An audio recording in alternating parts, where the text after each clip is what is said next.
tough enough already without a roadblock. Don't worry. We should all be fine with the traveler here. We don't need to take a detour. Wait, why are you all looking at me? You're not seriously expecting me to fight, are you? We're just curious, that's all. I don't think anyone's ever seen Farina in a fight before. Yeah, but Don't you remember why? The Hydro Archon willingly gave up all her power so it could be converted into indemnitium. Miss Farina said so herself. Precisely! And I'm not even the Hydro Archon anymore, so all my power is gone anyway. As much as it pains me, unfortunately, I should just stay put. I'm more like a damsel in distress more than anything. That sounded so smug. Ugh, secondhand embarrassment is unbearable. C'est la vie, indeed. Alas, I am forced to watch on helplessly as a more brave and seasoned adventurer than I swoops in to save the day. Aw, too bad. I was so pumped to feast my eyes on fight mode for Rena. Sorry to leave all the heavy lifting to you. Don't worry, piece of cake.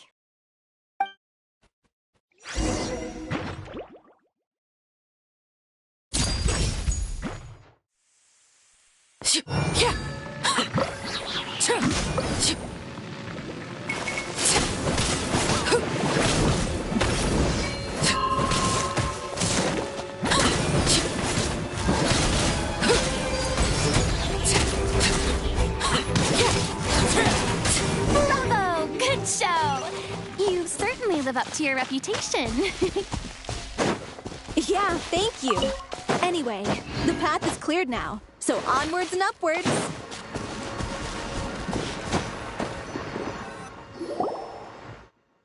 Vilma, are you there? Huh? Oh, it's you guys. Wait, what's Lady Farina doing here? I can explain. We've been rounding up the whole troop. We now have everyone except you. So, you think knowing the truth about the director's disappearance will help you write an ending to the script that pleases everyone?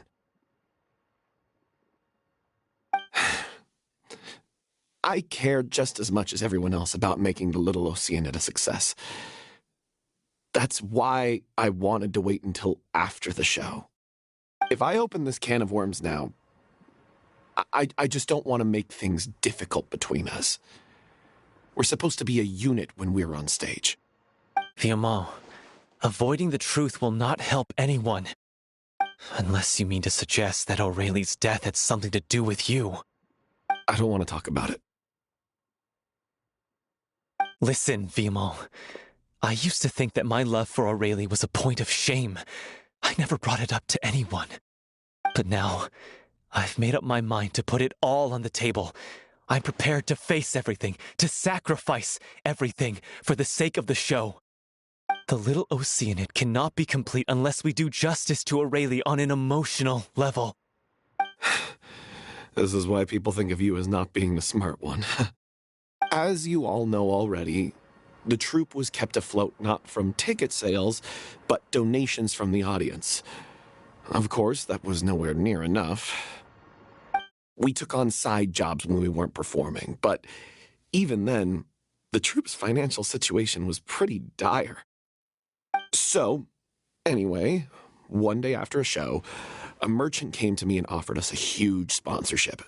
In return, we just had to provide the audience with their drinks during performances. It seemed like a win-win, so I said yes to it on the spot without consulting the director. It was only when the merchant came to deliver the goods that I realized the drink in question was synth. Isn't that the drink peddled by the culprit behind the serial disappearances case? I freaked out when I saw the boxes. And I told the director everything right away. She was completely shocked as well. But she didn't reprimand me for making the decision without consulting her. Instead, she contacted the merchant and stated that the troupe could not agree to this collaboration. The merchant was furious, berated us for going back on our word, and threatened to sue us for damages. The amount was astronomical. There was no way we'd be able to pay.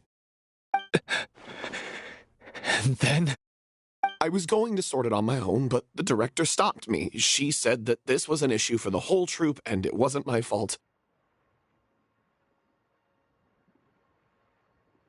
But things only got worse from there. The synth merchant just wouldn't let up, and then suddenly the director told us all to leave the city one day. I knew then that things must have reached a boiling point. I admit this whole thing was my mistake. I didn't dare to tell any of you the truth back then, and after the director disappeared, I was even more afraid to say anything. Yeah, I got Aurelie killed. There, I said it. Happy now? Hey, don't say that. You traitor! You knew Aurelie was in danger. Why in God's name didn't you tell us? What do you mean you were afraid? This was a life-and-death situation. We could have saved her! How could you be so stupid? Please, try not to get too worked up. Yeah, listen to him. You need to stay calm. Stay calm? How can I stay calm? This guy got Aurelie murdered. She was the love of my life. And he has the gall to try and high-road us, claiming that he kept his mouth shut for the sake of the show. How about taking some responsibility for what he's done? All I can say is I'm sorry. Truly. I wanted to apologize to everyone in the troupe, but that won't bring back the director. What good is my apology now? I'm just a coward who made an awful, terrible mistake that I can never take back. Beat me up if you want. Kill me if you prefer. It's what I deserve.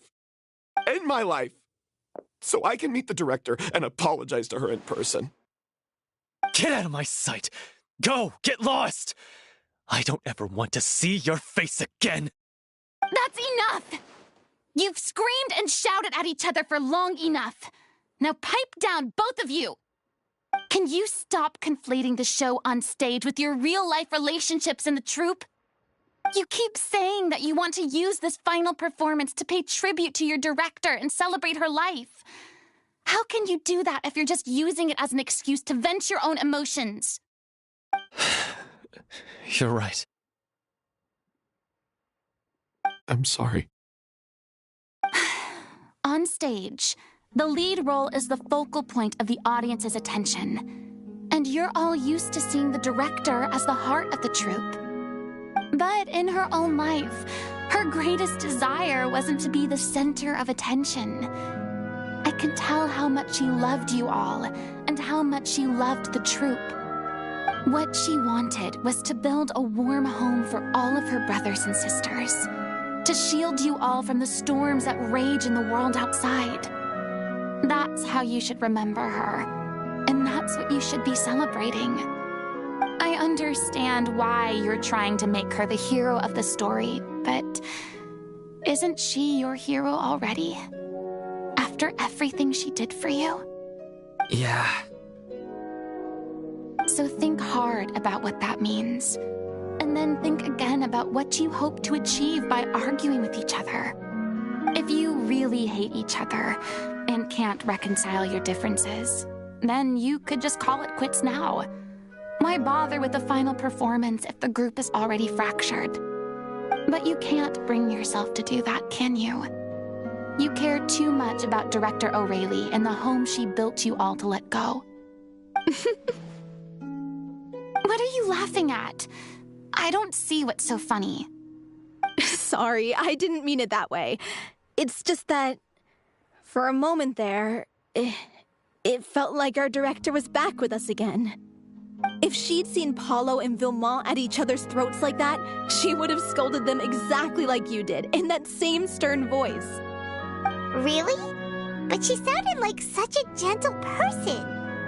Of course she was. Even her harshest lectures came from a place of kindness, and it showed. She really was a truly outstanding person.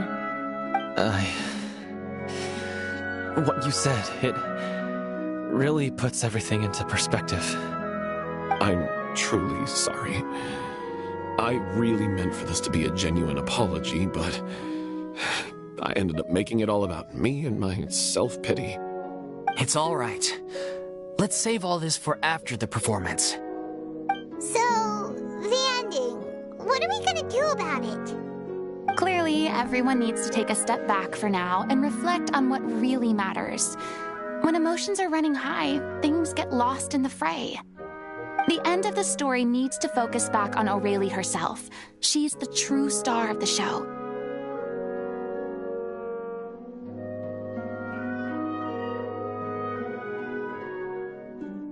What do you mean? The Traveler is right. You once investigated that underwater synth base and recovered items belonging to the victims. If you could find anything that Aurelie left behind, perhaps we can get a better sense of what she went through in her final days. You really think that's possible? I trust that nobody would object to the ending of the story being based on Aurelie's true feelings.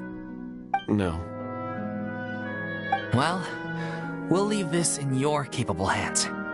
Come, let's pay a visit to the Palais Mermonia. The rest of you, head back to the rehearsal location for now and wait for our good news.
You want to review some recovered items connected to victims of the serial disappearances case? But, that case has been closed for quite a while now. Still, since you were the ones who discovered and submitted the evidence in the first place, you don't actually have to submit an application. Okay, please hold on. I'll have someone dig them out.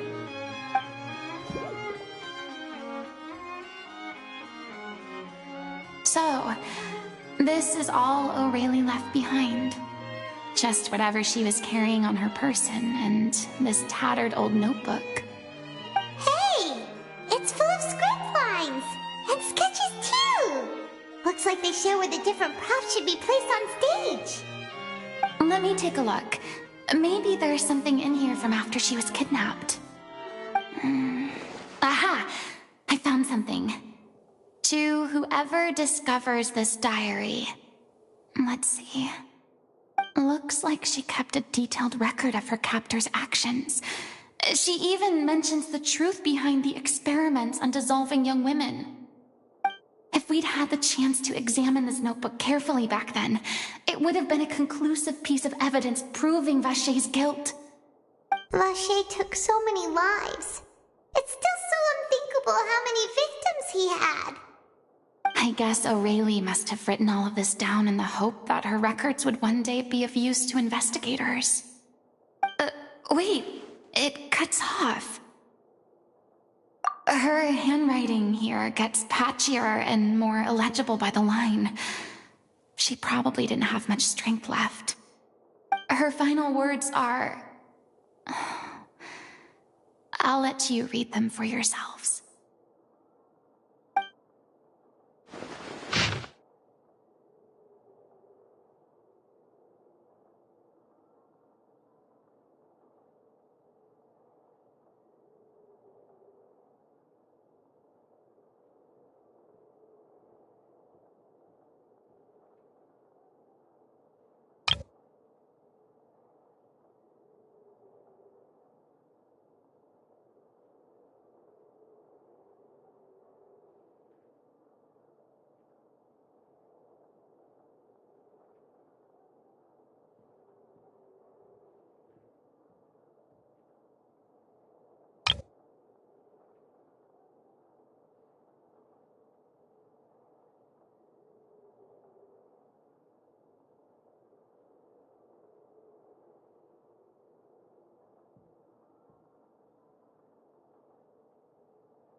was so terrified.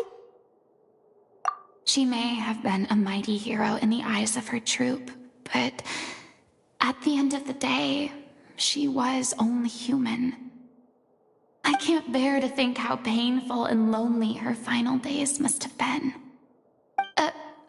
Wait. This part on the last page sounds strangely familiar.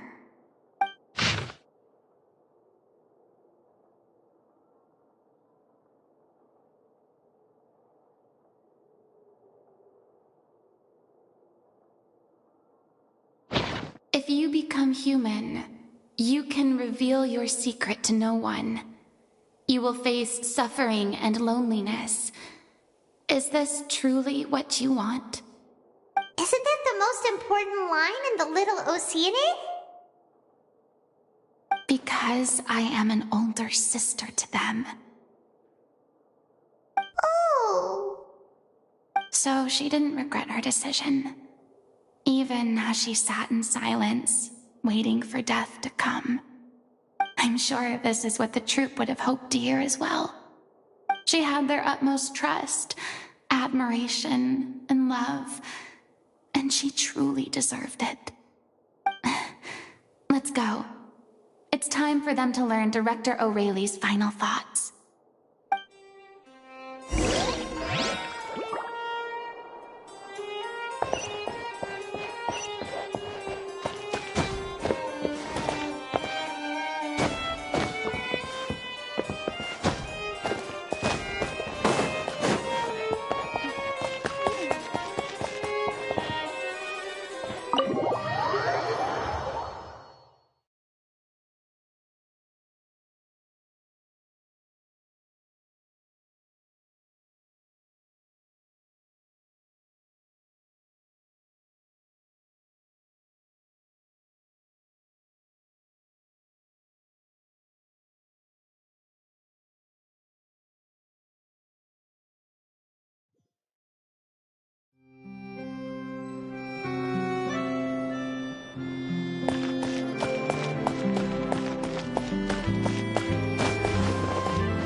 She deserves a hero's farewell.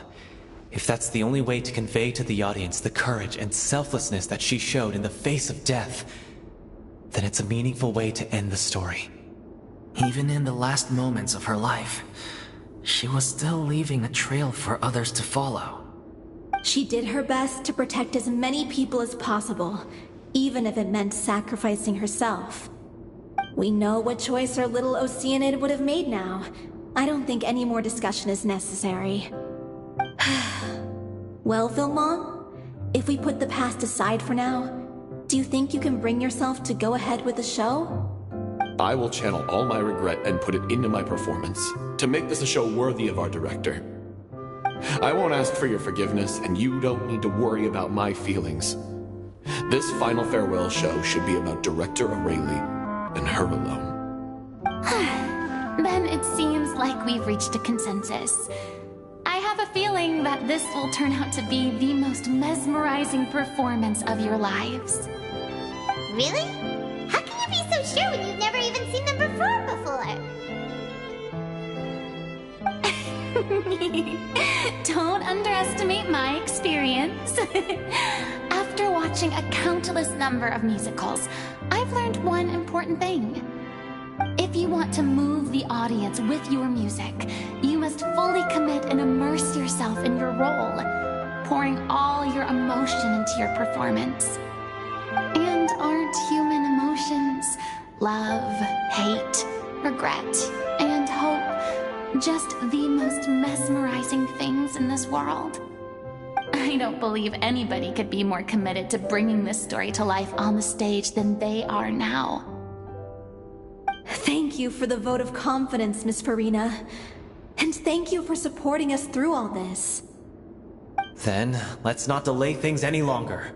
We need to discuss the details of the ending and get it nailed down once and for all. Actually, before that, I'd like to make a proposal. During the curtain call, please allow me to use the director's name instead of my own. Huh? But then... After all, this role was originally meant to be played by the director. I'm just filling in for her. Besides, a role commemorating her life should be associated with her name. Well, if you're sure you're okay with that, I have no objection to it.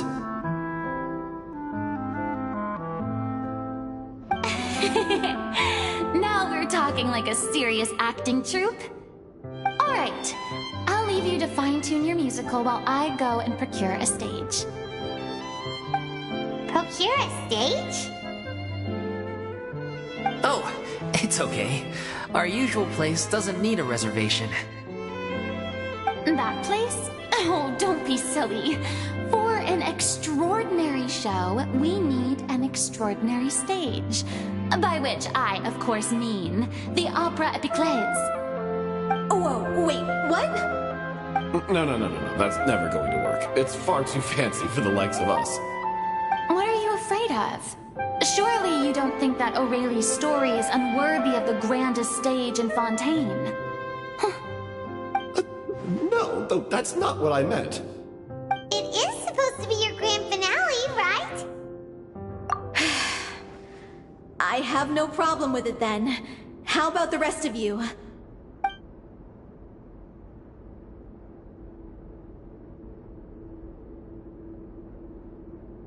I'll take your silence as a yes. Thank you for giving us this opportunity. It really is a dream come true. Well, then don't disappoint me. If you mess this up, it'll reflect poorly on me too. Come on, we'll need to get the go-ahead from Nervilette. I know just where to find him.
Look at that! Looks like I guessed right. You were just guessing?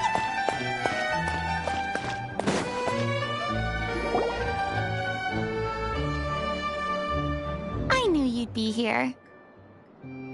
I'm here merely for a short break. It has been a while, Miss Farina. And you too, Traveler and Paimon. What might I assist you with today? I would like to book the Opera Epiclese for an event. You see... I understand. The process for booking the Opera Epiclese is complex and can be somewhat cumbersome. But given that the request is coming from the three of you, I see no reason to make things unduly difficult. The story of the little Oceanid is most fascinating. I'm looking forward to seeing it performed on stage. I will say, however, that I am surprised to see your passion for the performing arts rekindled after all that has happened. Huh? What do you mean? Do I look excited? Yes. And this is the first time that I've seen you like this since your departure from deityhood. At first, I just felt bad about rejecting them, so I wanted to learn a little bit more about their situation. But one thing led to another, and, well, here we are. In the past, we sat in our high chairs in the court, giving our opinions on isolated cases, all while knowing very little about the human stories behind each and every one. Maybe it's because I finally become an ordinary person and gained my freedom, but I've developed a great sense of curiosity about their lives. I am truly delighted to see you find a new lease on life. Now that you've regained some confidence, have you had any thoughts regarding a return to the stage? Why would you suddenly ask a question like that? Well, if the Little Oceanid turns out to be a great success, it will no doubt become a classic. Many theater companies are certain to add it to their repertoire. The experiences and decisions of the protagonist, Cleo, are all modeled after your own. Naturally, this makes you eminently suited to playing the leading role. It would truly be a shame if you did not take this opportunity to allow audiences to enjoy your outstanding acting talents once more. Haven't I already made myself clear? I won't act or perform in any role ever again. No exceptions. Nor do I think it is any great shame. There is no lack of fine actors or inspirational stories, either on or off the stage. This experience is a case in point. I feel like I've learned a lot, and it has already been well worth the price of admission. I must admit, though, I'm a little envious. They're quite fortunate to be able to bid farewell to their past in such a magnificent manner. I see. Well, I'm glad to learn that you have found a role to play that you enjoy, be it on the stage or not. I sincerely hope the show will serve as the grandest of finales. I will have my staff book the date and mail the relevant paperwork to the troupe once the details are confirmed. Thanks, Nervalect. You are very welcome.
Good news, everyone.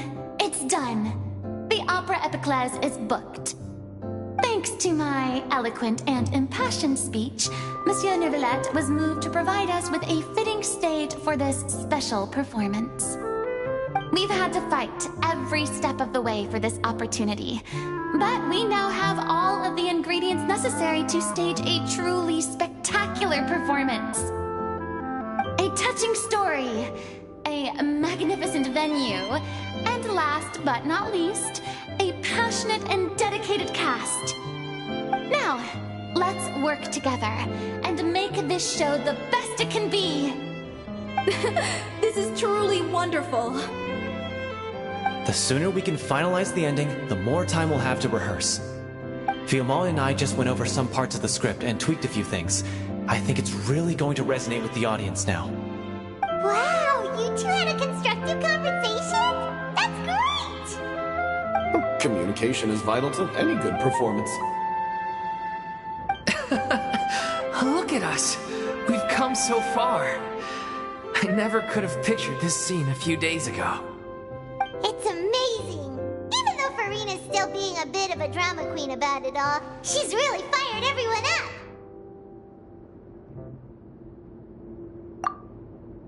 Please feel free to give us any comments or suggestions you have. We really value your input. Hey, Loic, get over here. Time to practice the opening number.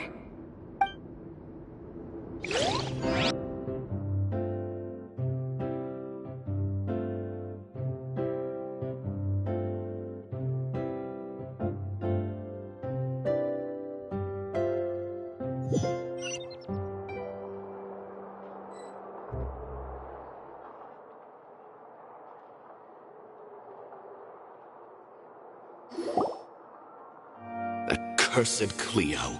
She stole the waters of life from us. She's a fraud, and she must pay for her crimes.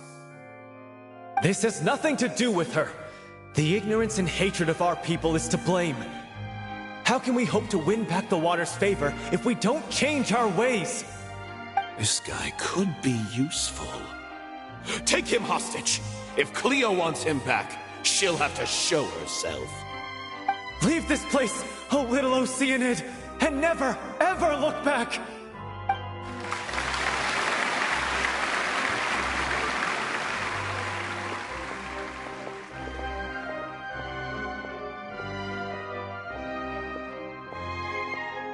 Everyone's really throwing themselves into their roles. I haven't seen such a fine performance in a long time. If only... What should we do? It's almost time for her to take the stage! Why? Why does it have to be now? Hey, what's going on? You're due on stage any second now. Oh no, not again. But why? What about your new meds? Did they stop working? They've been getting less and less effective over time. I've had to keep increasing my dose. What? I thought they cure it. So they were only managing your symptoms?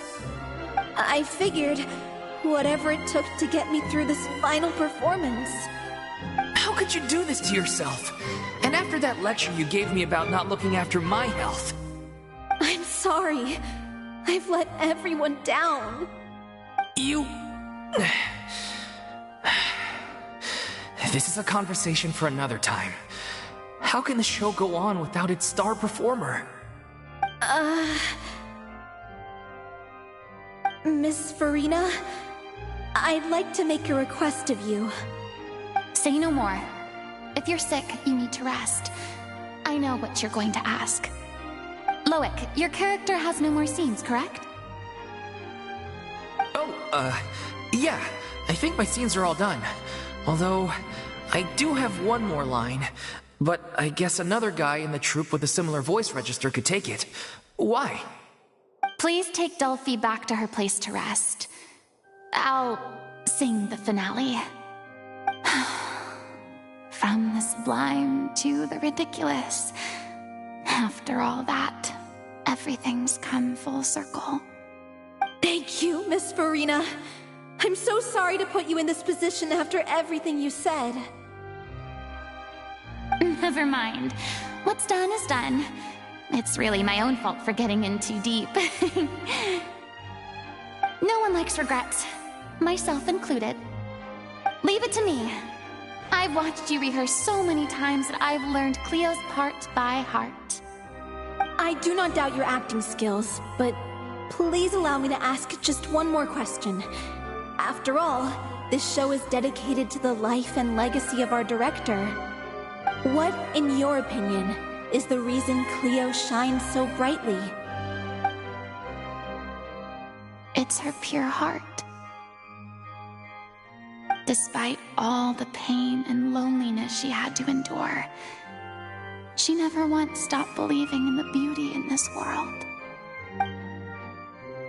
Well said. I leave Director O'Reilly in your hands.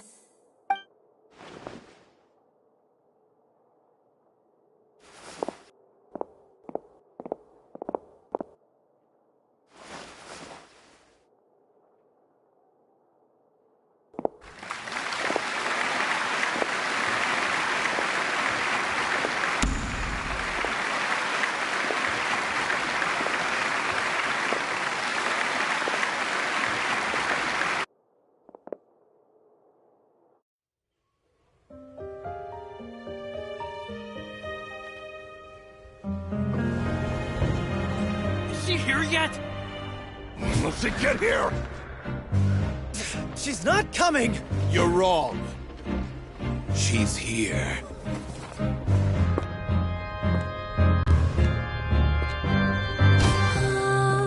Si je pouvais vivre dans l'eau, le monde serait-il plus beau? Me pardonneras-tu, ô chère mère? L'eau dans son courant fait danser nos vies, et la cité elle nourrit, ainsi que toi, mon doux amour. But what about your wish? My wish.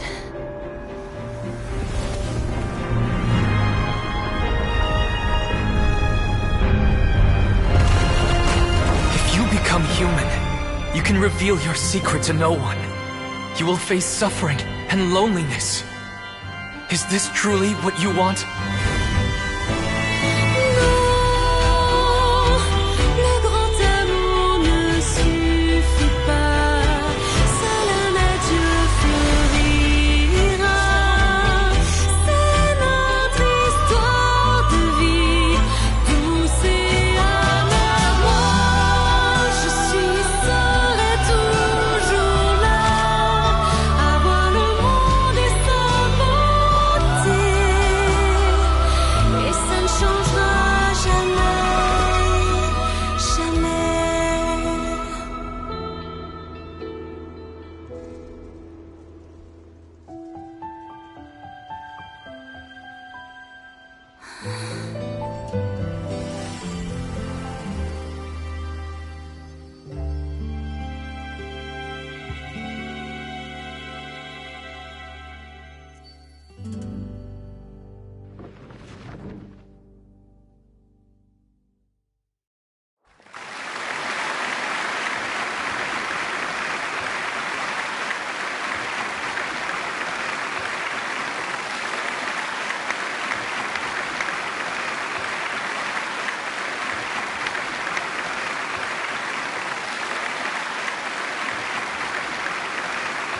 Is it just me?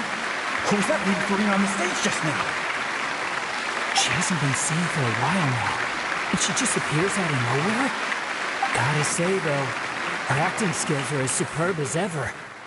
The little Oceanid, Cleo, played by Aurélie Fumont.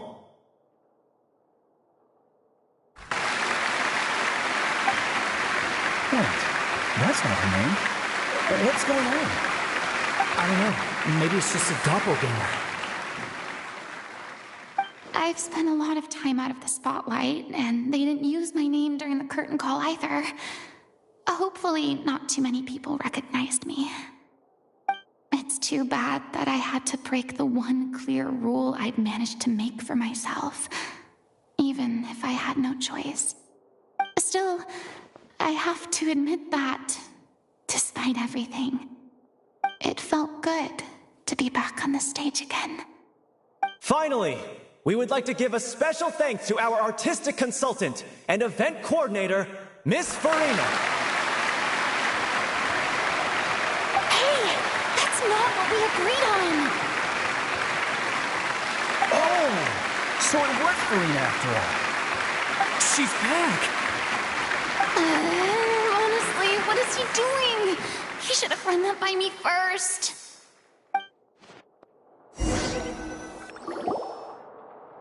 All right, calm down. Don't be mad. This was a group decision. We just didn't want your contributions to go unacknowledged. After all, it's been the rule in Fontaine since ancient times that everyone's work, visible or invisible, is equally deserving of recognition. Yes, I know the rule, but it should still be applied on a case-by-case basis. I wasn't ready for this yet. It's no big deal. What's the worst that could happen? Oh, yeah?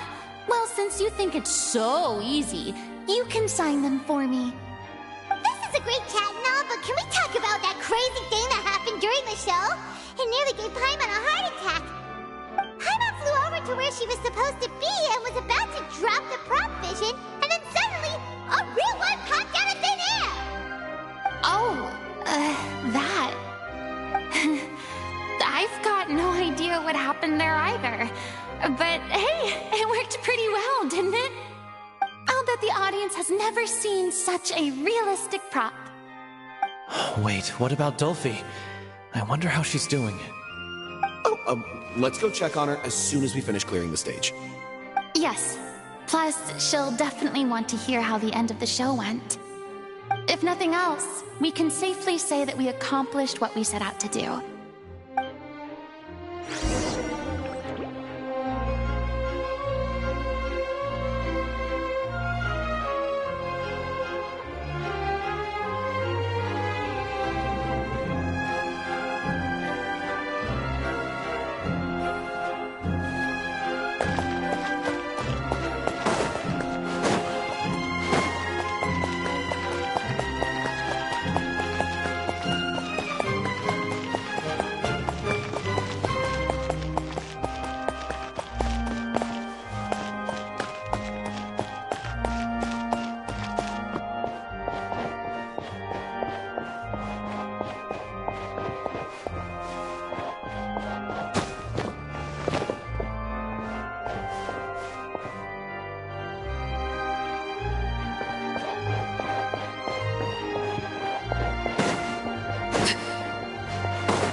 Welcome to the Opera Epiclave.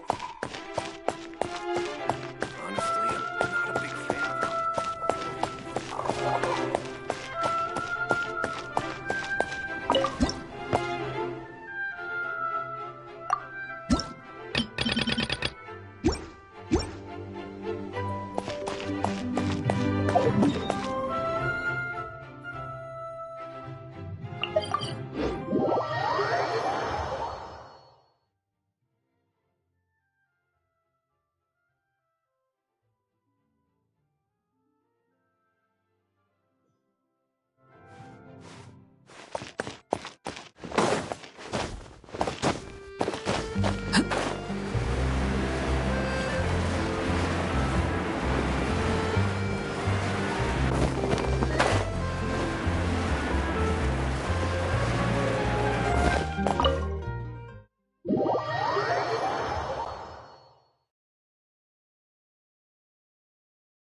you're back. She's doing okay. Her condition stabilized after taking some of her original medication. From experience, though, I'd say she still needs a few more days of rest. How did the performance go? Was it a success? Did the audience like it? You'll be glad to know it was fantastic! Also, you're not gonna believe what happened while Farina was on the stage. You'll probably be able to read all about it in the Steambird first thing tomorrow morning. That's wonderful. I'm so sorry I failed to see it through to the end. I guess I was wrong to try and tough it out to begin with. No, don't worry about it. Like they told me after announcing my name during the curtain call, everyone's work deserves recognition. Even though you couldn't see it through to the final scene, the audience was very impressed by your performance. It's safe to say that you made your mark on this memorial show.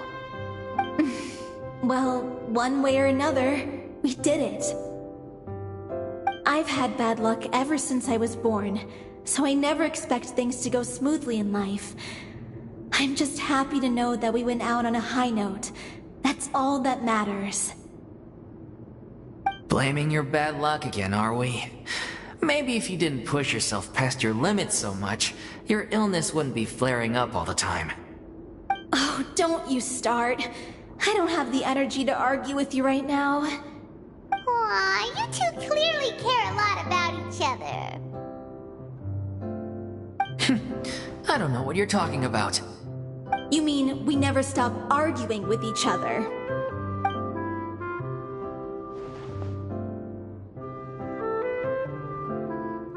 So, any plans for the next step?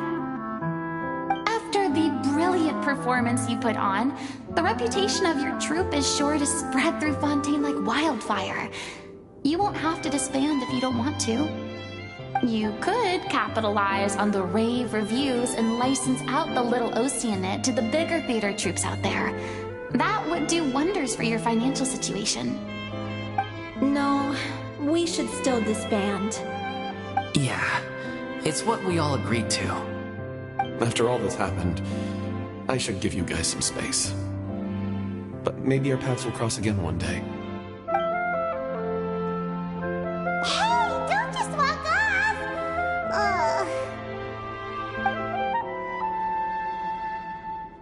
I still want to keep performing, so I might join another troupe. After watching Miss Farina's performance, I think I'm starting to understand our director's infatuation with musicals.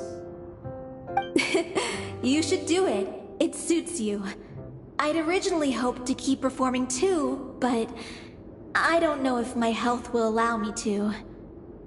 Oh, so now you finally got your priorities in order.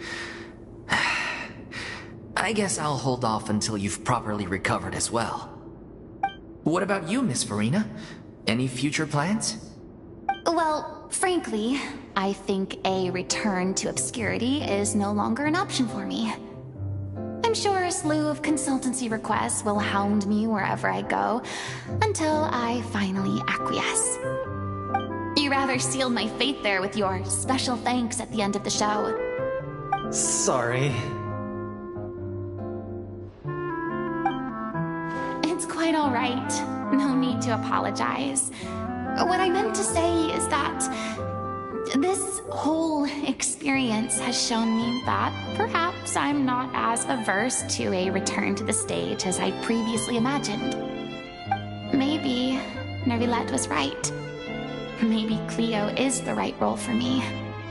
I still don't wish to pretend to be someone else, but I do have a desire to express myself.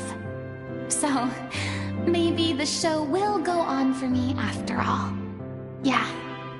There was once a time when I was an actress in a masquerade, seeking only to hide the truth. But from now on, I want to spend my time learning real stories about real people and how they touch the lives of others around them. I want to watch them blossom and wither, see them refined on the page, retold on the stage, and remembered long into the future. I'm sure this is what captivated Director O'Reilly as well. Sounds like you're ready to stop running from your true calling. The more you get out into the world, the more you'll discover what a fascinating place it is. Then it's a deal. If a vision is a gift from the gods, then I should do my best to honor it.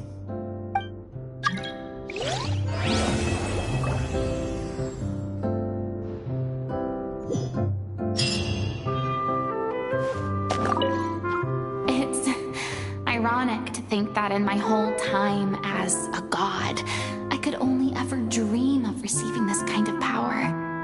And now that the gods have given me their blessing, it actually feels more like I'm finally able to take my fate in my own hands. Is that how humans feel about it as well?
for complete.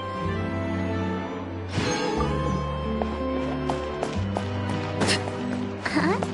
Do you also see Navia and Clorand over there? They look like they might have run into some kind of trouble.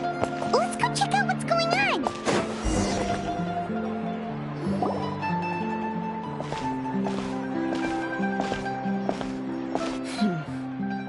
Still no dice? Not at all. And I've asked pretty much everyone in the Court of Fontaine already. Lynette's ears drooped as soon as she heard that we'd have to be out and about for days on end. And Fremine, he hid himself under his helmet as soon as he realized there'd be people around that he didn't know. What about Chiori and Charlotte? I feel like both of them would be more than up to it. I've asked them already, but they're both pretty busy right now. I just gave the members of the Spina a few days off, too, so I don't want to bother them either. This is getting pretty difficult. Nadia, Cloran, what's up? Oh my. Well, if it isn't my dear partners. How are you all doing? Huh. Navia? Huh? Oh, you mean... Yep, this is our chance. Do you need our help with something? Oh, precisely. My dear partners, we've got a huge problem right now that only you can solve. Whoa, for real? Absolutely. We've already exhausted all our other options. Traveler, Paimon, would you join us and play Marechaussee Hunter Judgment Day? Marechaussee what now? It's a new game script by the Tabletop Troupe, a local roleplay adventure club. Ever heard of the Tabletop Troupe? They put out games that allow you to participate in a story and roleplay characters with your friends. Oh, I've loved their stuff ever since I was a kid. That sounds super interesting. Clorand and I are both veteran members of the club. Recently, someone came up with a new script and was looking for people to help playtest it for them. And when they asked, of course I couldn't refuse. I mean, come on, a brand new script? Nobody has ever played it before. Generally speaking, scripts at that level of development have a lot of issues, but I think this one is pretty solid. The author obviously put a lot of work into the story, and the world building is also quite credible. Whoa, whoa, whoa. I know I was the one that handed you the script, but some of us haven't read it yet. No spoilers, please. Anyway, the script calls for a team of 4. Ah, yes. We're missing one final player right now. So, you're saying you'll help us out? I knew I could count on you, partner. Paimon and the Traveler are kind of a package deal. Is that okay? That's not a problem. I'll adjust the pace based on the actual number of players, and ensure that everyone has a good time. Well, Traveler, what do you think? Wanna play? Paimon will follow your lead. Well, that solves our problem.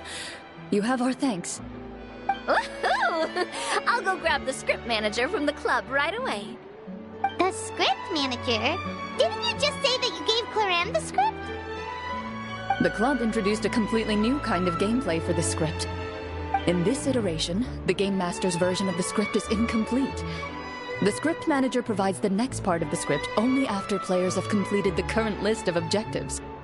On top of that, in order to increase player immersion, the club has created some of the story's sets and scenes in real life. We'll only know where we should go once the script manager reveals the starting location. Wow, you're right. Whoever wrote this script really did put in a lot of work. And it's got a real healthy amount of suspense, right? I mean, even the GM doesn't know how the story will end. I look forward to experiencing it with you all. Why don't you go meet up with the others first? They should all be waiting at Chioria Boutique. I'll come over with the script manager as soon as I find them. Sounds good. Remember to always watch where you're going, and don't rush. You say that like I'm 6 years old or something. Let me think. What kind of character should I play this time? I just hope you'll pick up some useful skills this time. Oh, and stop trying to persuade every animal you come across.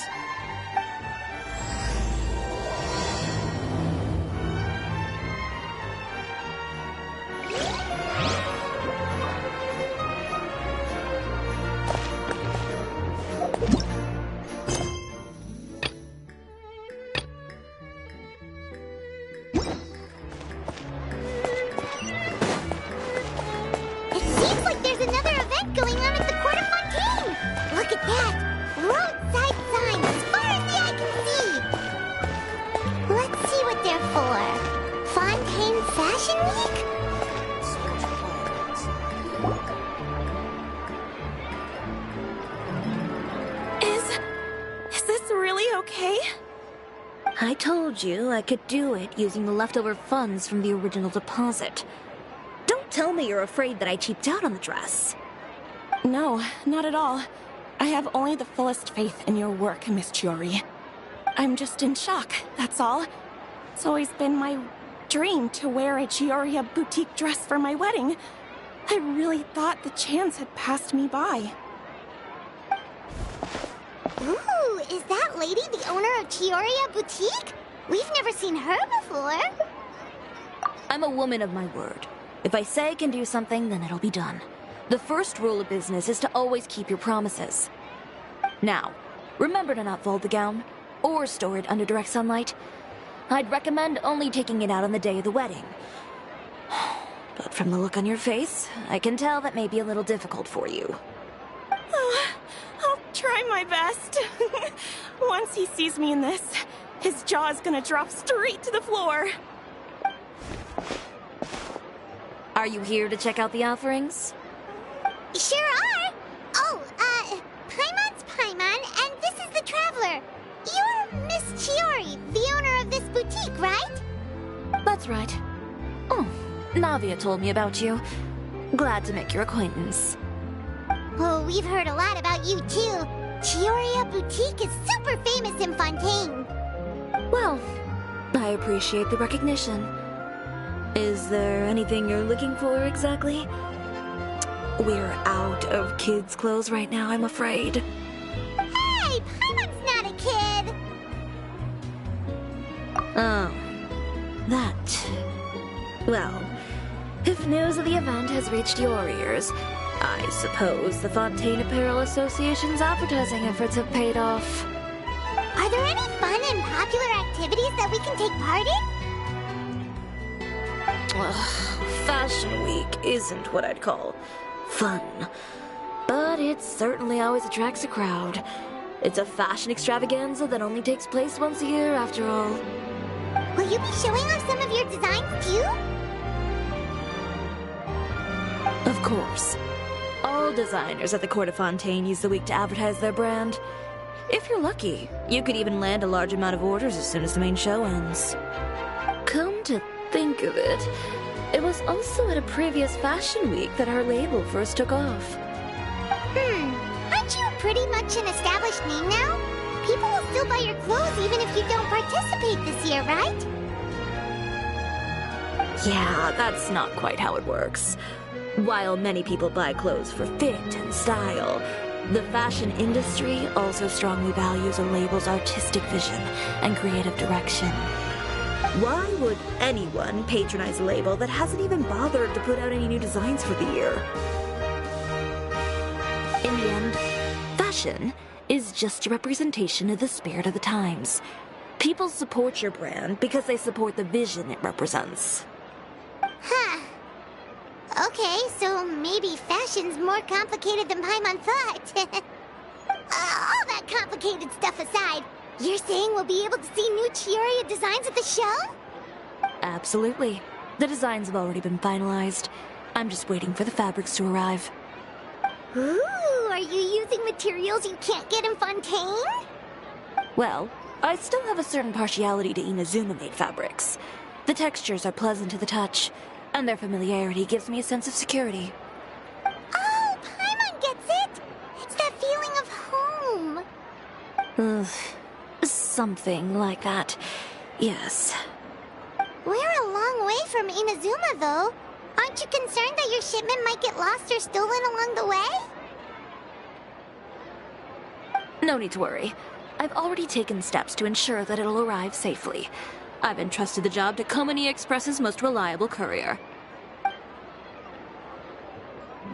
Excuse me. Coming through! Coming through! Chiori, your shipment's here. I know it's quite late, so I'm really sorry. Deep breaths, Kirara, then start again. Oh, so Kirara's the courier you were talking about. Oh, hey, Traveler and Paimon. Fancy seeing you here in Fontaine. It's been a while. Maybe next time. Considering how late this delivery is, I'm not sure this is the time to play cards. Plus, I know this shipment is really important to Chiori, so I should probably make sure everything's in order. Wait a second. This is the second time that you've seen me flub a delivery job now, isn't it? Oh, you somehow always happen to catch me off my game, huh? So, what was the holdup? Sailing delays, bad weather? Huh? No, nothing like that. I just ran into a bit of trouble, that's all. Bandits, then? Or treasure hoarders? A few run-ins on the road aren't usually enough to give you any trouble. Well, I didn't run into anyone exactly. I just got a little lost. Keeping you honest as always, I see.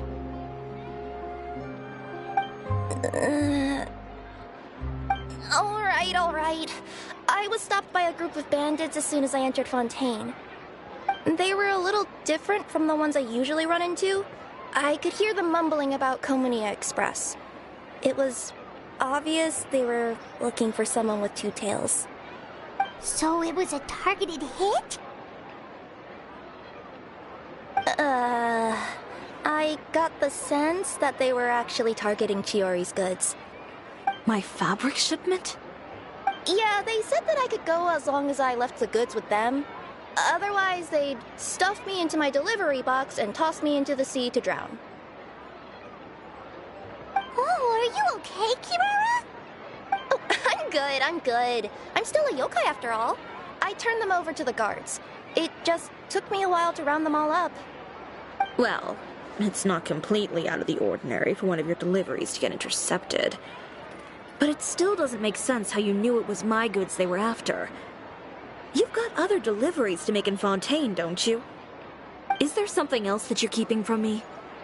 Huh? Well... Perhaps I need to reconsider how many stars to give you in my review. You always know how to get me, Chiori. Alright, I'll talk. So, I kinda wanted to know why anyone would order a hit on me, so I spent a bit of time investigating. One of the bandits had a loose tongue, which saved me some time. He said that a certain person had commissioned them to intercept Chioria Boutique's delivery. And who might this person be? Chiori, why don't we just let this one go? I mean, I didn't really get injured, and you've still got Fashion Week to worry about.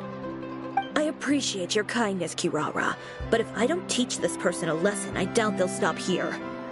Anyone that dares to mess with one of my friends deserves a stern talking to and then some. All right. The guy said that the commissioner was someone by the name of Uter. Uter? No, that name rings a bell. Wouldn't you say, Kirara? Well, that's exactly why I didn't want to bring it up to you. So you both know this Uter guy? Through Chiori's complaints about him, sure. He's a fellow fashion designer who's made it his goal in life to make hers as miserable as possible. Oh, so he's like a business rival. A rival is what you call someone who fights you fair and square. Uter, however, just has it out for me as a designer. He's publicly disparaged my design choices, my use of materials. He's practically tried every trick in the book to ruin my good name. I've already warned him before to compete with me fair and square, but I guess he prefers playing dirty. Well, I'm more than happy to oblige. Wait, Chiori, where are you going? To teach someone a lesson. You must be tired after your long journey.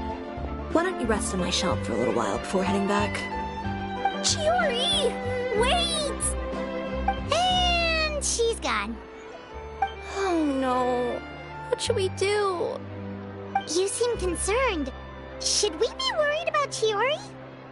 Well, she's always been the type of person to face things head on. But with her fiery temper, I'm just worried whatever she's about to do will feel negative publicity about her right before the start of Fashion Week. Traveler, Paimon, could you go after her and check out the situation for me? As a formal employee of Komonia Express, it wouldn't be appropriate for me to get involved.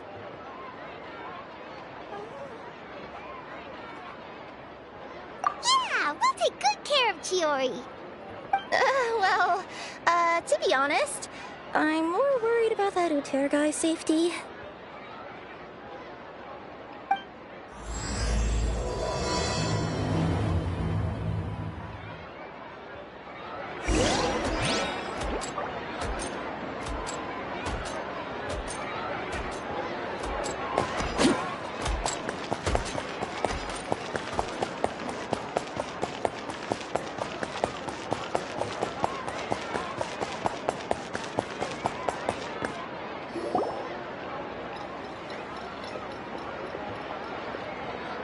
Any chance you're on the clock, officer?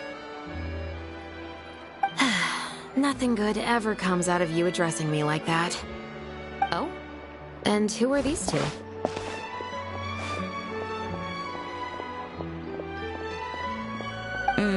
So you came too?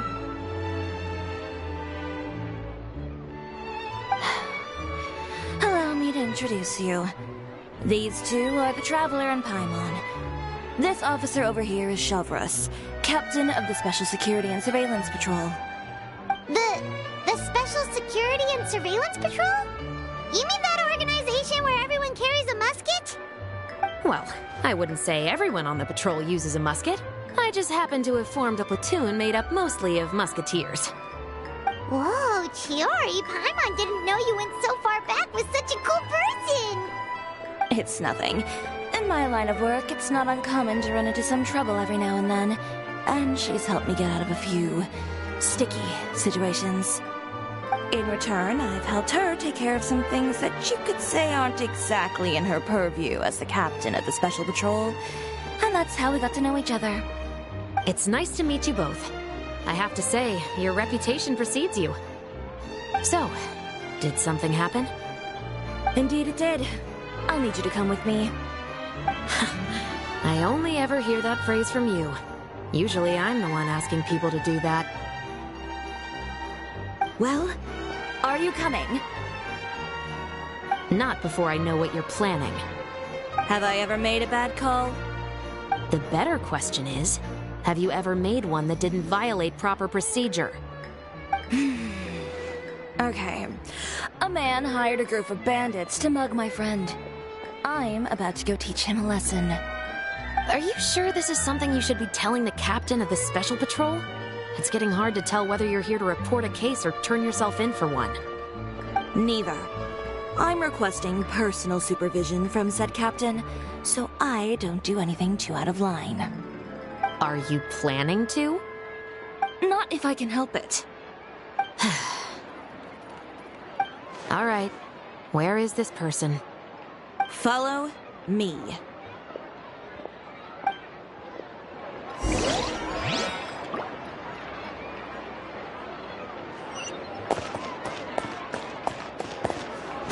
Just promise you'll start trying to keep yourself out of trouble.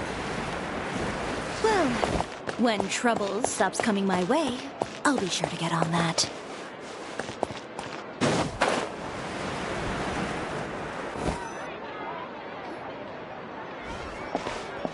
This should be the place. You all wait here. I'll go have a chat with him. You know, Shavras, Paimon gets the sense that you two are actually pretty close. It's just as Chiori said. We got to know each other pretty well in our lines of work. You could call it a you scratch my back and I'll scratch yours sort of situation. Does Chiori often need your help? I'd say it's mutual. The Special Patrol needs her help quite often as well. We've got tough problems of our own. Getting people to talk, for example. The uniform, the musket, they're intimidating. Most people clam up the minute they see us. Lips sealed so tight, getting them to talk almost feels like trying to break into the fortress of Meripede. But put them in a clothing boutique, and they suddenly start gushing faster than the waters at the Fountain of Lucine. Oh, is it because they're trying to show off or something? Yep. People are vain creatures. They can't help but want to talk up new developments in their lives or show off how much they know about other people. and nothing brings out that sort of vanity quite like fashion. As a result, Chiori often picks up on all kinds of information in her shop. Most of her customers are members of the upper class, which means they're pretty much up to the gills in wealth and intel. You scratch my back and I'll scratch yours. Huh, Paimon gets it now? Exactly. I'm also here to ensure Chiori's safety. Those who make trouble for her also tend to be rich and powerful.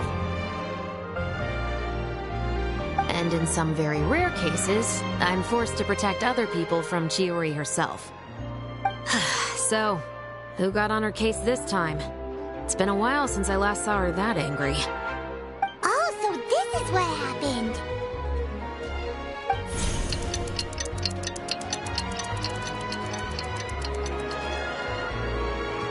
Huh? Uter, you say? You've heard of him? Yep. He's made trouble for Chiori several times already. He's fond of pretty much every dirty trick in the book. I heard that even the Maison Gardiennage issued him a warning due to his behavior. So he's back at it, huh? His funeral, I guess. Whoa, what's this about a funeral all of a sudden? I just meant that Uter's done for. Now bring it in, you two. Get right up close. Sure, but why? Because this is probably going to turn into one of those very rare cases I just talked about.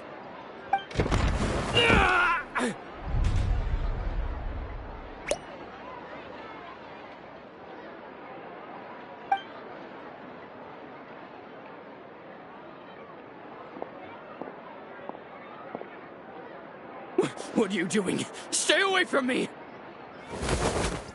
Has anyone ever taught you the definition of stupidity? Huh? Stupidity is doing the same meaningless thing over and over again. It appears you've forgotten what I told you before. So, allow me to refresh your memory. Lay off the dirty tricks. Oh, and if you dare lay your hands on my friend again, you can expect a far less pleasant landing next time. Ahem. Chiori? Officer, an assault's in progress! Please, officer, you've got to do something! Of course. I'll do my utmost to investigate the situation. Unfortunately, I was chatting with this traveler and seemed to have missed what happened. Not to worry, though. If you'd allow me to search the scene, I'm sure I'll be able to collect some useful evidence. You don't mind, do you? There's nothing in there that would implicate you in any illegal activity, I would hope. Forget it. It wasn't that big of a deal. Ms. Chiori, I must also ask you to refrain from engaging in such disorderly conduct in the future, especially out in the open like this. Apologies, officer. I guess you could say I'm just used to tossing out any trash I come across on the street. You... Is there anything else either of you have to say for yourselves? That's all from me. I sincerely hope that today's events will never happen again. We'll see about that. Whoa, that scared the heck out of Paimon! How did he just go flying out like that? You're too kind. Now's not the time to be accepting compliments. What happened to not doing anything too out of line? Oh, not if I could help it, is what I said. And I think I kept to that. I started with a verbal warning, but he displayed neither shame nor remorse. If anything, he kept running his mouth with insults and threats. Insults and threats so bad that he deserved to be tossed out like a sack of trash? Believe it or not, they were that bad. He deserved to get knocked down a peg. It's the only way to get him to stop. You could have reported him to the guards. Oh, I will. But it'll take some time for them to gather evidence. And he denied that he ever had anything to do with those bandits. I don't want anything else to happen during Fontaine Fashion Week. On top of that, If Kirara's going to continue delivering goods for me, the least I can do is guarantee her safety. Oh, that reminds me. There is another favor I'd like to ask of you today. What a shame. I believe you've already used up your favor quota for the day. Have I? Well, it's a good thing I was planning on taking in advance on tomorrow's quota then. Don't you think you're maxed out on advances already? I always pay you back in information, don't I? It's just like you said. You scratch my back, and I scratch yours.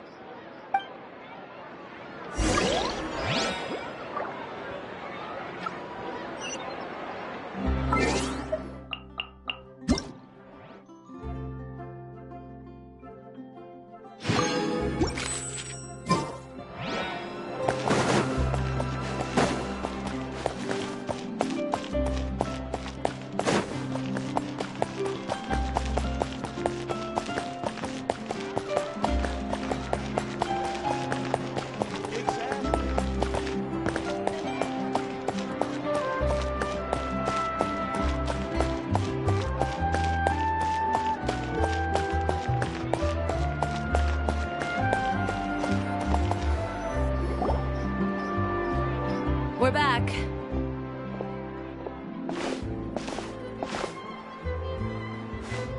You were gone for an awfully long time. Oh, please tell me nothing bad happened. There's nothing to worry about. All you need to know is that you'll never have to worry about someone in Fontaine messing with your deliveries again. Sorry, Chiori. I didn't mean to cause you so much trouble. What are you talking about? You didn't do anything wrong. Those greedy bandits are to blame, along with a certain someone who doesn't know when to lay off the petty tricks. The next time you need to leave the city, call the Special Security and Surveillance Patrol. They'll escort you half of the way, and the Spina di Rusula can take the second half. With that sort of escort, the next time you make a delivery, those treasure hoarders won't go anywhere near your goods. Unless, of course, it's to offer to carry them for you. Good one, Chiori. I'm being serious. You know me. If I bring something up, you can assume it's already a done deal. You're going back to Inazuma tomorrow, right? Wait, you don't mean... I've already spoken to the captain of the Special Patrol. As discussed, the patrol's going to take a small detour during their daily training tomorrow. As for Navia, I'll give her a heads up in a bit. There's really no need. I'm just a simple courier. I don't need to be surrounded by a bunch of armed guards. Or ones with sunglasses, for that matter. Don't you think this is a bit much? Well, you certainly shouldn't count on such a procession for every trip you make to Fontaine. It's just a one-off thing, for my own peace of mind. It'll also show those guys what'll happen to those who dare to mess with my friends. Well, if you think it's a good idea, Traveler, then I guess it's fine. Well, with the bad guys out of the way and your goods safely delivered, everything should be good to go for Fontaine Fashion Week, right? I believe so. I'll try to churn out a few more outfits over the next few days. I've heard a lot of suppliers will be participating this year. Paimon's gonna take a guess and say suppliers are super important. But of course, they supply us designers with funding, equipment, factory access. You have to work with them if you want to become a truly renowned fashion house. That's also why this year's Fashion Week is so important to me. But isn't your brand already really famous, Chiori? Your clothes are so pretty and so nice to wear. I can't help but brag about them to my customers whenever I get the chance. Even so, I would imagine there are still people who've never heard of the Chiori brand, yes? Well...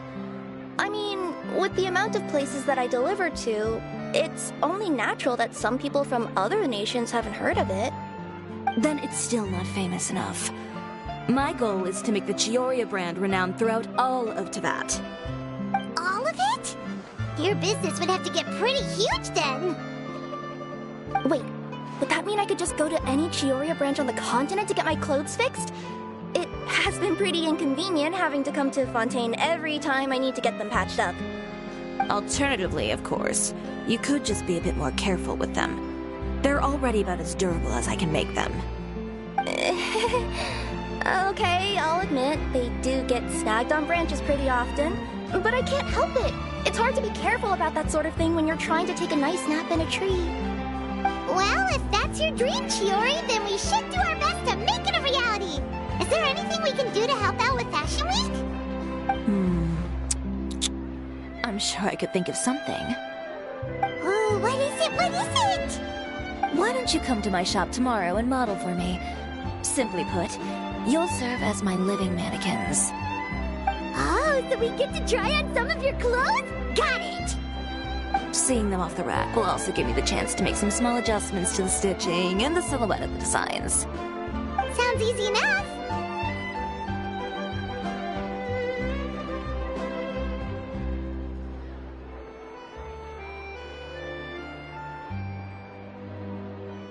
No need. We've already booked the models for that. If you like them, though, feel free to visit the boutique and see if anything catches your eye. I'll even give you a special discount. Ooh, sounds great! Paimon was just starting to get curious about all this design stuff. Then we have a deal. You'll model some formal wear, Traveler, and I don't know. Paimon here will show off some kids' designs. I'll see you both tomorrow then. Yep, sounds good. Wait, kids' clothes? Paimon told you already she's not a little kid. Is coming up. My husband promised to give me a replica of the most eye-catching outfit for this show.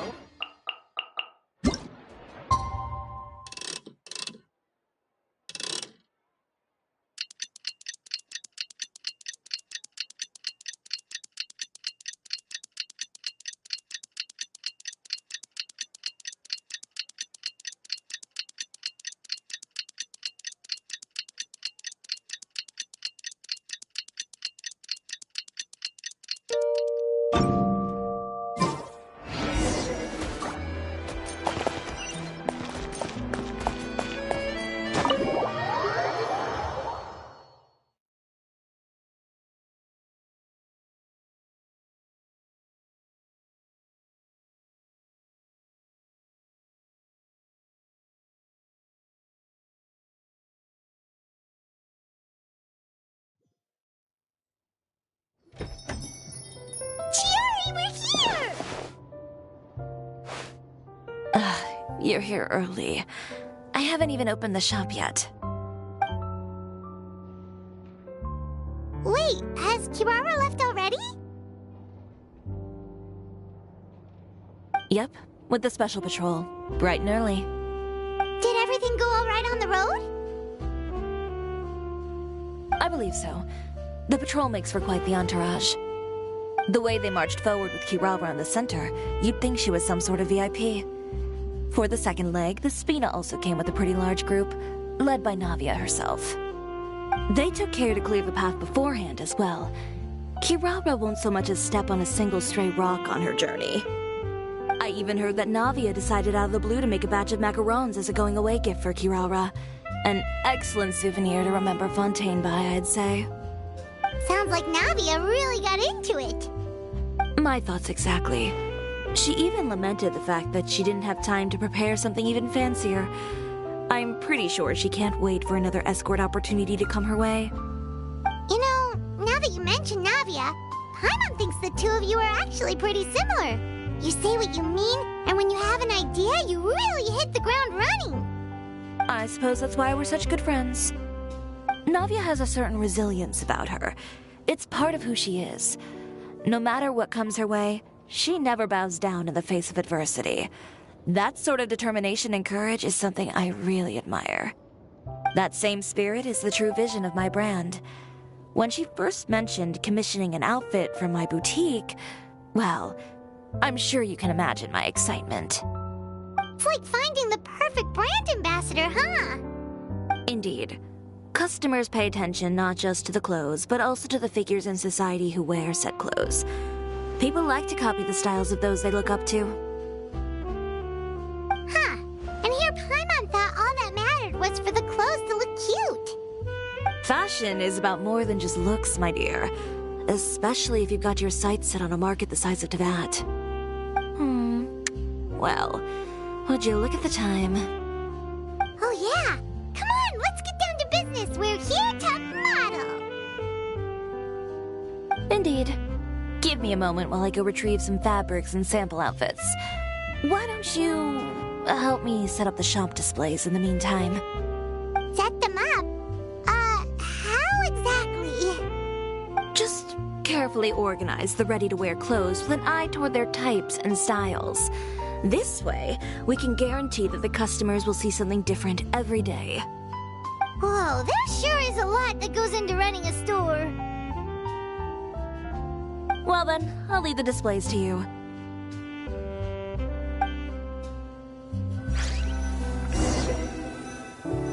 So, we just need to put all the clothes with similar styles together, right?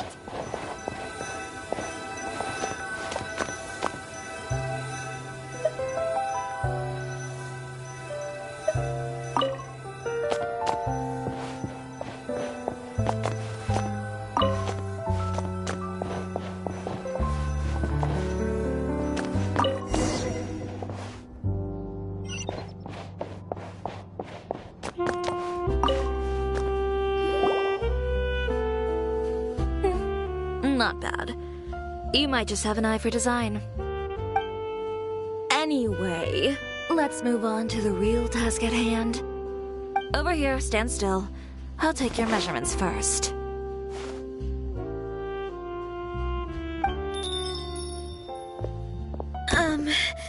Excuse me, Miss Chiori. Oh, good morning, Leanne. How have you been recently? Not too bad. Your gown will be ready next week, so there's no need to worry about missing the ball. Or did you come here today because you'd like to make a new request, perhaps? Oh, no. Nothing like that, Miss Chiori. To be honest, I came here today to cancel my order for that gown. Cancel your order? But you can keep the deposit, of course. I know you can't return any materials you've already used. Don't worry about the materials. I'm more concerned about you. Did something happen, Leanne? Have your plans changed? It's all right. I'm not trying to make things difficult for you. I'll take note of the cancellation. Thank you. I'm really sorry. Don't worry about it. Just let me know if there's anything I can do to help.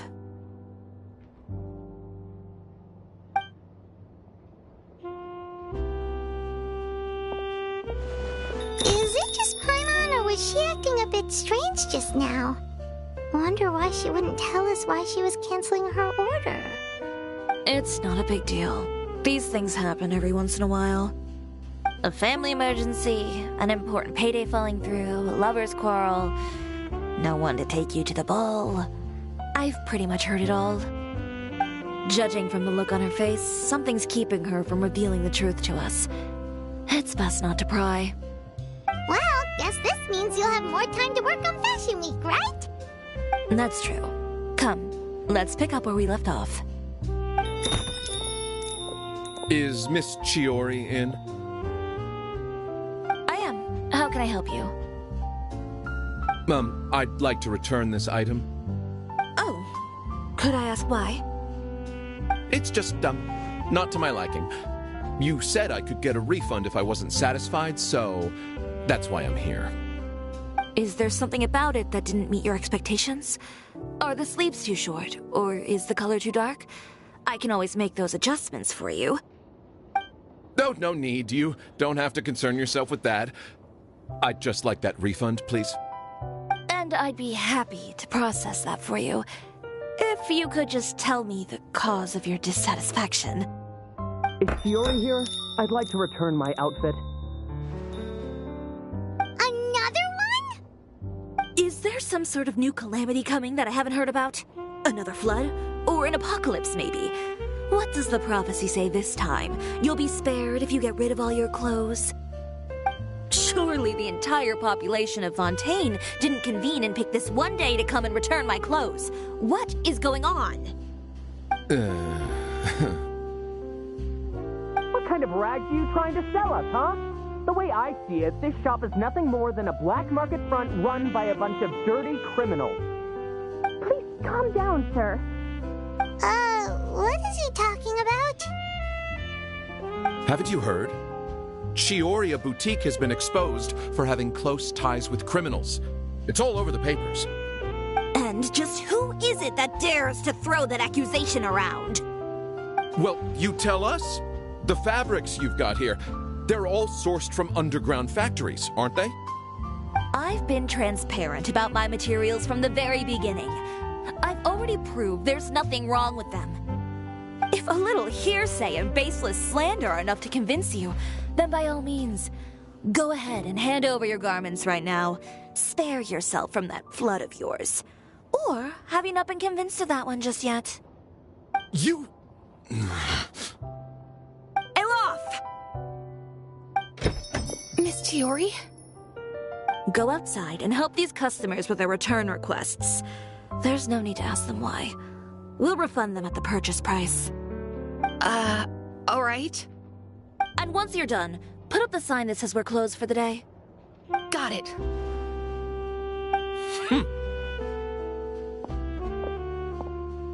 Chiori. They couldn't be more fabricated if you tried. No need to worry about them. I'm sure they'll go away on their own in a few days. The real goal here is to divert my attention away from Fashion Week. The best response right now is to tune it out and focus on finalizing my designs. If you say so, but Paimon still can't help but worry. The best way to respond to public skepticism is to let your work speak for itself. There will be no doubt about the quality of my work once my new designs are released. The public just has to see it for themselves. Miss Chiori, bad news! Oh, for the love of... Can a woman not get a moment of peace to do her work? Go on. What's the matter now? It's our accessories supplier. They just sent word that they'll no longer be able to supply us during Fashion Week. What? No accessories? Not even the ones we pre-ordered? Yes, that's what their messenger said. And what about the models we asked them to book for us?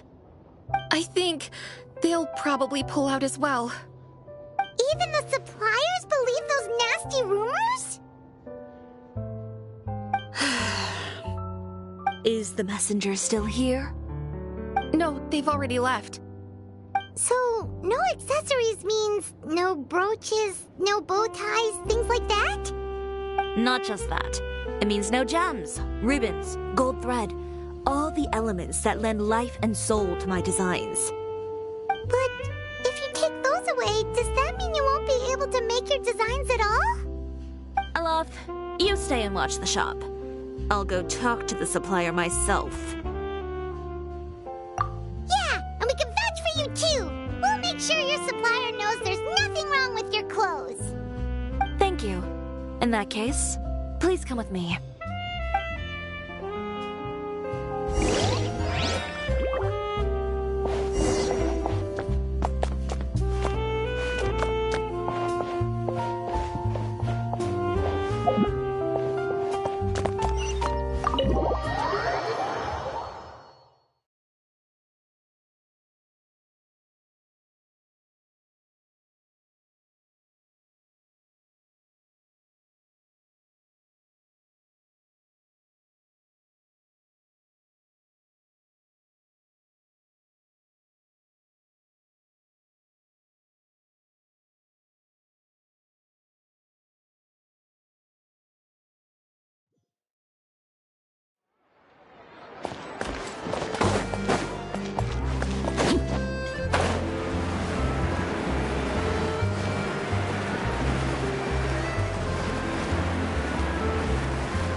wouldn't do anything to one of my business partners, especially when a reasonable conversation.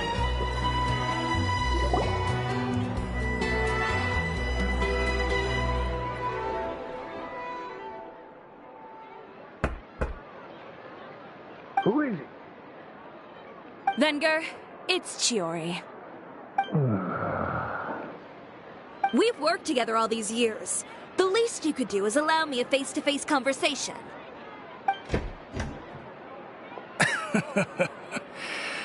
Straightforward as always, I see. You know, there are certain conventions people usually follow if they want to seek someone's company. Sending a messenger, for example. And when has following convention ever gotten me anywhere?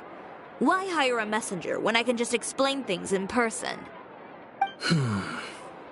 Have you read the papers today? I don't like to waste my time on baseless lies and speculation. Maybe that's something you should consider as well. You're right. I only subscribe to the Steambird. And most days, I never even read the others.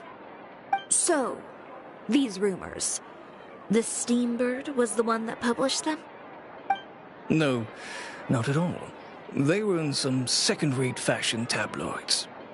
Well then, there you go. Those sort of headlines become old news faster than you can read them. Surely a bit of tabloid drama isn't worth cutting off my supply. You would think that.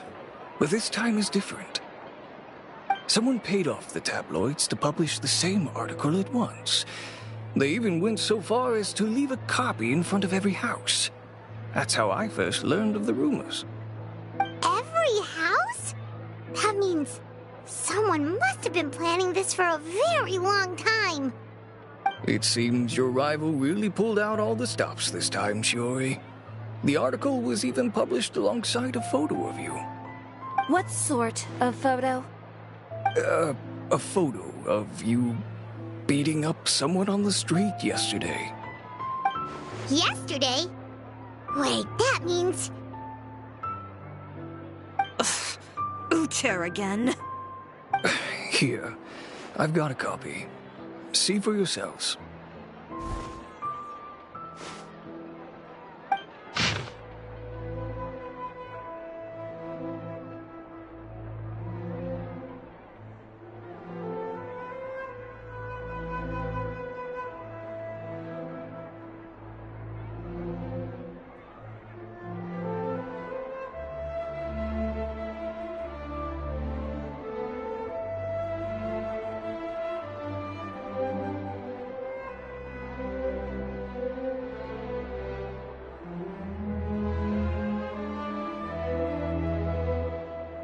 Behind the scenes, the true Chioriya boutique takes shape. Not a fashion house, but a house of lies. Relying on its close ties to the criminal underworld, the Chioriya brand employs illegal competitive tactics to come out on top, giving hope to the evildoers among us that wrongdoing can still prevail, provided you conceal it under the guise of fashion and beauty. I don't know what happened, and I don't want to comment on things that I didn't see with my own eyes. Still, that photo shows you to be the clear aggressor.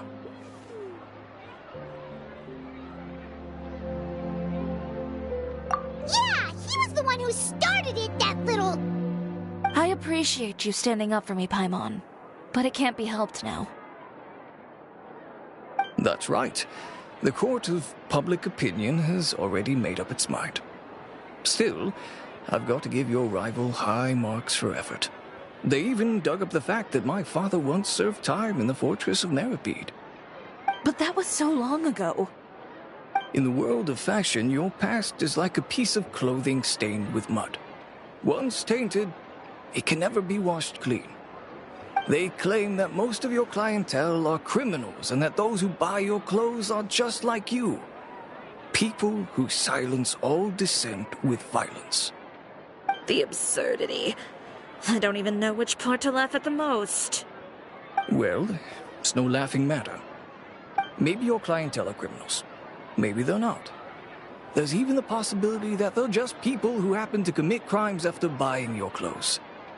But with the way this article combines fact with rumor, trying to determine the truth is practically an exercise of futility. It's not something people are just going to forget about in a day or two, especially when they've found several people to back up their claims. Venger, are you sure you won't reconsider? If we go through with the show together, we can defeat them fair and square.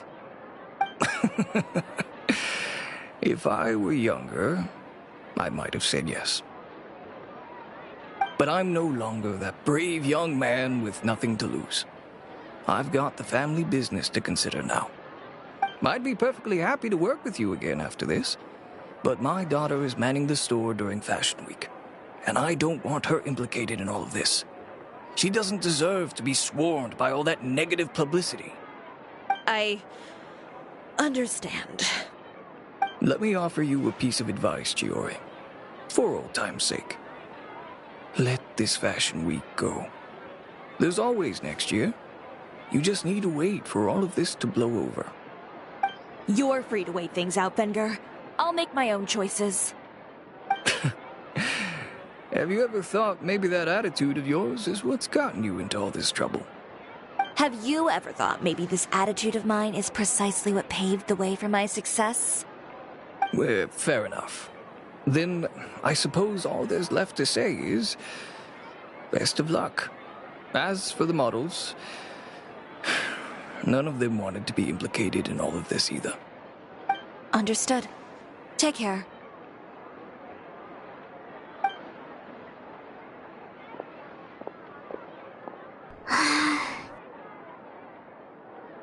So, what should we do now? Without the accessories, I can no longer use my old designs. How could they do this? They're making things up. The boutique doesn't have anything to do with violent criminals. Can't people tell this is just a bunch of lies? Public opinion has never been about what's true and what's not. It's about echoing the loudest voice in the room. I should have seen it from the beginning. Uter knows me too well. Everything that happened yesterday was just a trap. Well, guess all we can do is just head back for now.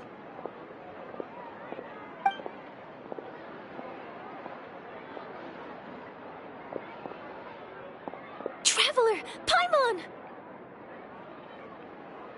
Charlotte, what are you doing here? Looking for you, of course. Did you see those fashion tabloids this morning? You mean that sorry excuse for an article?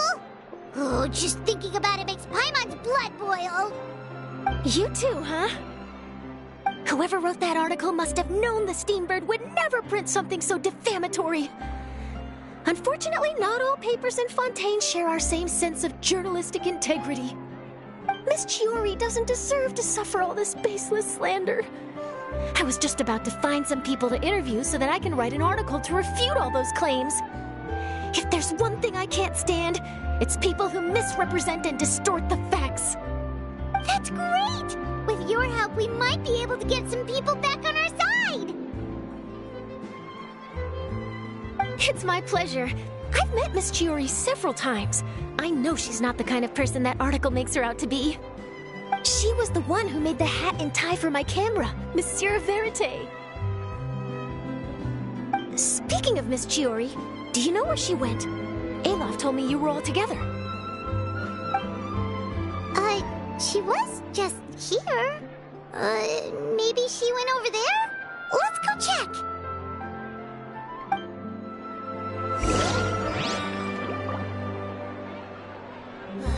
If you ask me, I think Chiori Boutique is done for. I mean, what did they expect? Engaging with criminals behind their customers' backs.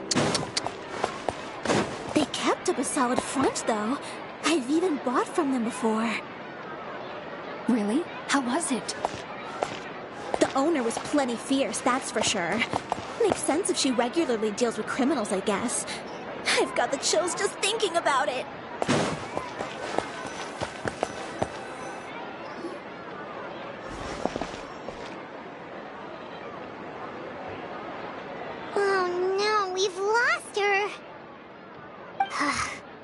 Did you hear what all those people were saying? Paimon can't believe they bought all that nonsense! Miss Chiori doesn't often appear in public or give a lot of interviews, so the general public hasn't had a chance to really get to know her. It's also true that her way of dealing with things can be a little extreme sometimes. It's easy to use that to mislead people who don't know anything else about her. This is all Uter's fault! Paimon would pick him up and throw him across the room too if she could! Wait a second. You don't think Chiori might have gone looking for him, do you? You know, so she can, finish what she started? That would only make the situation worse for her. I'm sure Miss Chiori knows that too. You've got a point. Let's just return to the boutique and see if she's there then.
Staring into my eyes is ill-advised.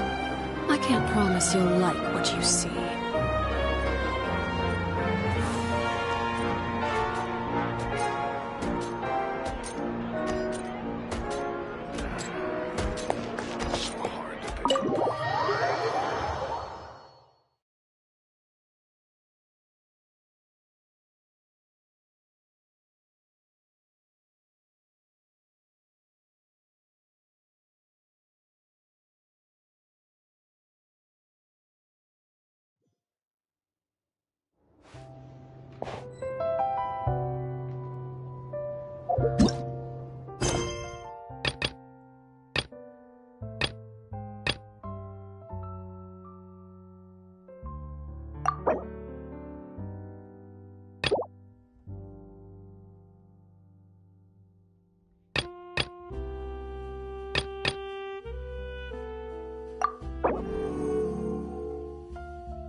Sorry to keep you waiting.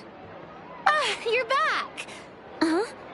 And you've got the Traveler and Paimon with you, too! What a pleasant surprise. I assume you'll be joining us for the game, then? Linny, Farina! Paimon didn't know you were playing too. Are you also members of the tabletop troupe? I'm more of a casual member, if anything. I haven't taken part in many formal club activities.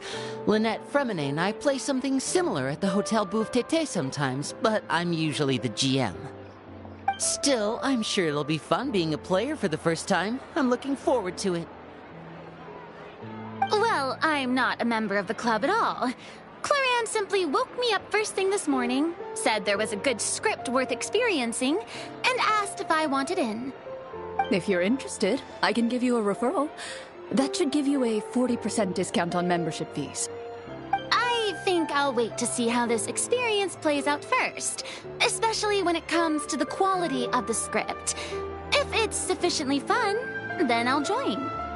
Do you participate in a lot of tabletop troupe activities, Clarion? You could say that. She's actually one of the few senior game masters of the troupe. Ah, right. I knew about that even when she was still my subordinate. It's nothing. Really, just a small hobby of mine. Wow. Paimon's so used to seeing you be all upstanding and intimidating as the champion duelist. It's kind of hard to imagine you role-playing with a bunch of friends. Surely you jest. I would never intentionally make things difficult for my players. I maintain a clear boundary between my professional and personal lives. The me you see at court represents the law and order of Fontaine. I put all personal feelings to the side and grant a fair duel to all who seek to defend their honor. But in my personal life, I'm just an ordinary person. Someone who feels anger and sadness, just like everyone else. Well, you say that, but for all the time I've known you, I don't think I've ever seen you cry. I've seen you get angry, sure, but now I'm wondering whether you were actually mad or if it just looked that way from the outside. I was probably in work mode during those times. Is that so? Well, in any case, I just feel like even in your personal life, you don't get emotional very often. So you want to see me cry? That might be a little difficult. A show of anger, though, that might be something I could accomplish. No, that's not what I meant.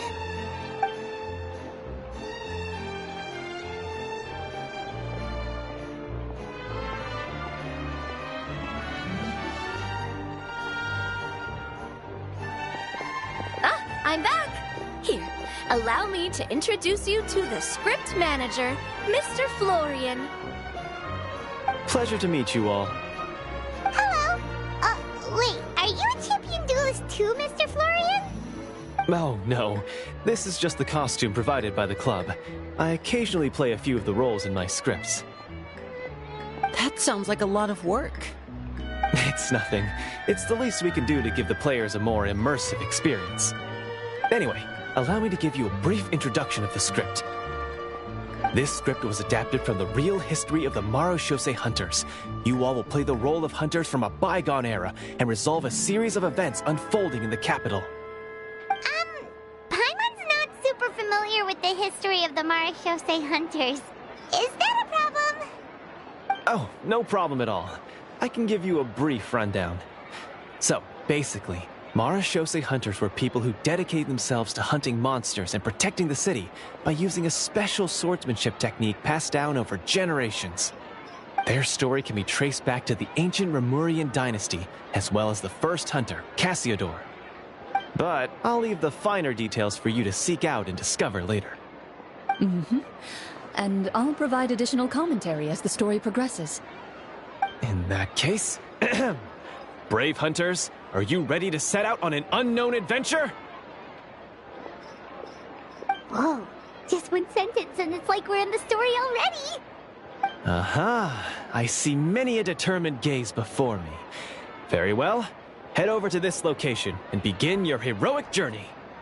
So, as we follow the story, it leads us to specific scenes? Ooh, sounds pretty innovative. What does the message in the envelope say? It's the exact location of the scene, as well as the formal permission to use the venue. Seems like they have everything prepared. Please check all your belongings, everyone, and make sure you haven't forgotten anything. Once you're ready, please follow me to the designated location. Sounds good. Hunter Squad, move out!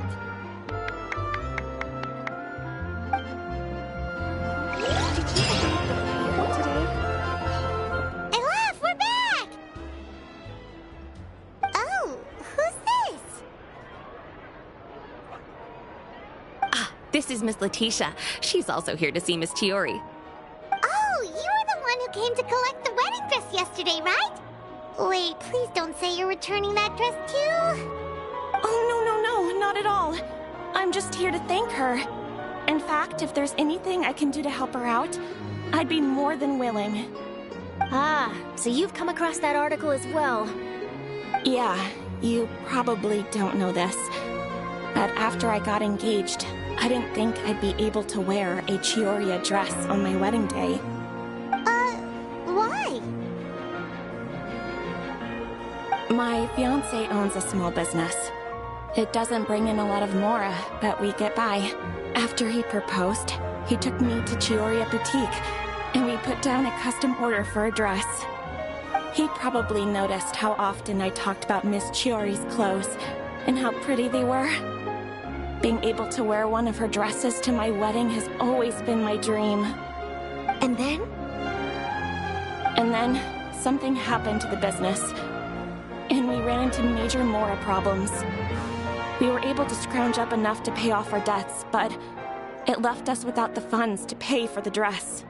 But didn't Chiori say she was able to make the dress from what was left of the original deposit?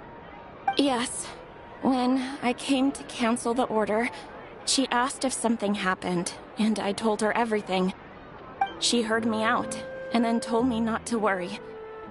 She assured me that the deposit I paid would be enough for the dress, and that she'd be able to finish making it in time as well. She promised that I'd be able to wear a Chioria dress on my wedding day. Well, that's a good thing, isn't it? I've always known Miss Chiori to be a woman of her word. It is good. It's just, after I went home yesterday, I couldn't help but take out the dress and try it on. My fiancé happened to walk into the room, and when he saw me, he froze on the spot. Ah, what a shame. He's not supposed to see it until the wedding day. Well, see, that wasn't actually the issue. He's seen a lot of wedding dresses in his time doing business, so as soon as he saw it, he knew for sure that it must have cost far more than what we paid. Huh? So wait, that means... Yeah. Miss Chiori covered all the costs and held nothing back. The fabric, accessories, beading, construction. It was all of the highest quality. Miss Letitia, I'd really like to use your story for a piece I'm writing about the boutique. Would you mind going on the record? Huh? Well, if it would help Miss Chiori out, I wouldn't mind at all. I think it'd go a long way. Your real experience is more powerful than all those lies combined. Hey, Olaf! Has Chiori come back here since we left? Huh? I thought you were all together. Well, we were. If she didn't come back here, then do you know of any other places she could have gone? Oh, I remember now. There's this one cliff by the sea. Miss Chiori would always go there whenever she was upset. In that case, why don't we split up? I'll continue interviewing Miss Letitia, and you two can go look for Miss Chiori. All right, sounds good. Let's go.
It's time to move on. We shouldn't stay here.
Thank you for inviting me to join you.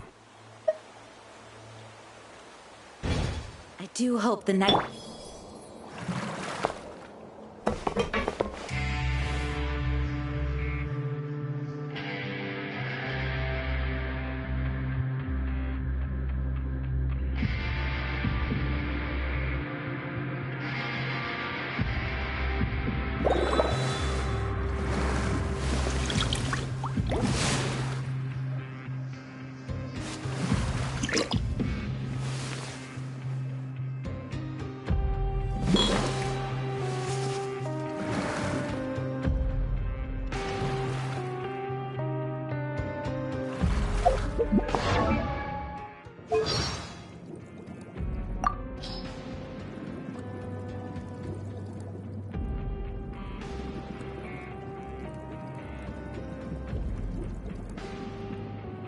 I was once advised to wear a counterfeit vision so that I might more easily intervene during moments of crisis. To be quite frank, I was not enamored by this suggestion, nor the implication that one must only exercise the power that is rightfully theirs under false pretenses. With that said, however, I have developed a newfound appreciation for the value of human yearning and determination, having spent considerable time around vision-bearing humans. Excuse me? You're saying that even some members of the Seven don a counterfeit vision before mingling with their people? My apologies. I was just caught off guard by the absurdity of the situation. Nothing will stop me from rendering judgment on each of the Seven. As the Archon who won the authority of Geo, Deus Ori must be called to trial. If one does not wish to see us on opposite sides of a conflict, they need not worry, for I intend to stay in Fontaine for the foreseeable future, which could well mean another 400 years. As another point of consolation, even when the trial eventually takes place, it is still not a given that the judgment will lead to a physical confrontation.